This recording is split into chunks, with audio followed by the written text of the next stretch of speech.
Deadly Voices. Hi, my name is Dr. Alana Gall, and I'm a Toowoomba woman from the northeast coast of Lutruwita. I lead a program of research at Southern Cross University called Tunapi Ninjini Tunapi Rala, meaning old knowledge, strong knowledge, and it is focused on Aboriginal and Torres Strait Islander cultural medicines and healing practices. I want to begin by acknowledging the unceded lands we are all on while listening today and pay respect to elders past and present. When I say cultural medicines, I'm talking about Aboriginal and Torres Strait Islander ways of keeping well, so our knowledge, practices and relationships that have looked after our peoples and country for thousands of years. For many people, health and healing is confined to medicine practiced in a clinic. However, for many Aboriginal and Torres Strait Islander people, health is holistic and collective. It reaches across the physical, mental, social, spiritual, cultural, relational, and ecological dimensions of life. Our well-being is tied to the well-being of our families, our communities, and country. When country is harmed, our people feel it. When family and culture are strong, our people feel that too. That's why disconnect with country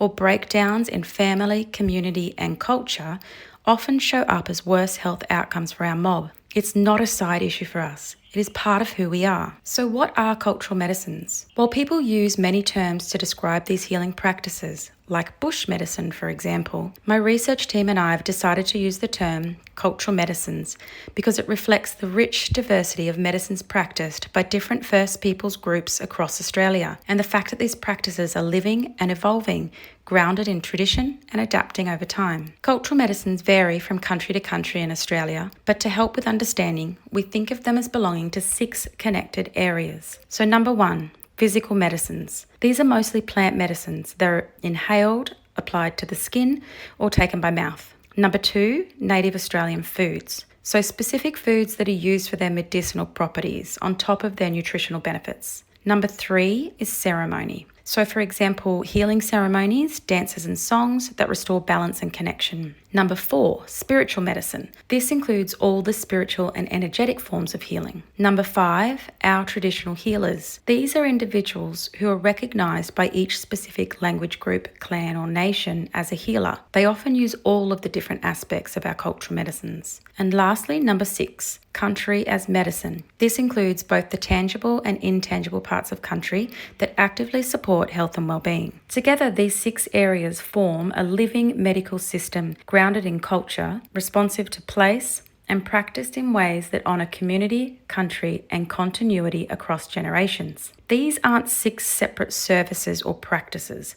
They're woven together to support both individuals and the collective across all those dimensions I mentioned earlier. So physical, mental, social, spiritual, cultural, relational, and ecological. When balance and connection are maintained across these dimensions, our health improves. Cultural medicines do this work because they're grounded in our ways of knowing, being, and doing. So why does this matter for the primary healthcare sector, especially the Aboriginal community-controlled health sector? Well, NACCHOs already deliver comprehensive community-led care. Cultural medicines fit naturally within that approach. But access is uneven. In our policy analysis and broader research, we've shown there are real gaps. Policy frameworks often don't recognise cultural medicines properly, and services can be left without clear, culturally safe pathways for practice, referral, and partnership. At the same time, our unpublished research shows something simple and powerful. Our people who do have access to cultural medicines are using them, and among those who don't currently have access, on average more than 90% said they would use them if they did have access. In plain terms,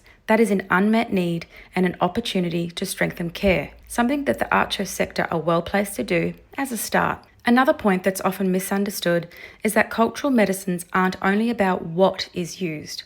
They're about the how and the who. Preparation, place, timing, protocol, and the right cultural authority all matter. If those elements are ignored, outcomes change. Sometimes efficacy is lost, sometimes risk increase. Respecting provenance and proper method isn't a nice extra. It's a core to safety and effectiveness. We also have to be honest about ethics. Too often, Indigenous knowledge has been taken without consent, credit, or returns. That harms trust and health. Doing better means recognising Indigenous cultural and intellectual property, securing prior and informed consent from the right people at the right time, ensuring transparent benefit sharing, and upholding community control over how materials and data are used. So what's next? Well, on the back of our policy analysis and the clear community demand found in our research, I'm currently leading a national project to develop the first cultural medicine guidelines for NACCHO. These guidelines are being created using the foundational research we have done in partnership with key stakeholders for the community-controlled primary health sector, so services and partners have clear, practical direction that reflects our worldviews and realities. I won't go into the specific contents today,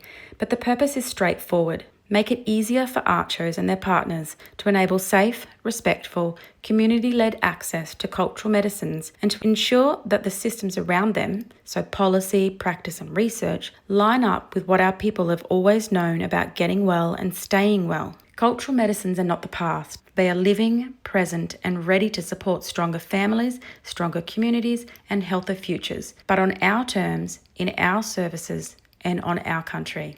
Wulika Ngari Nina too. Thank you and goodbye.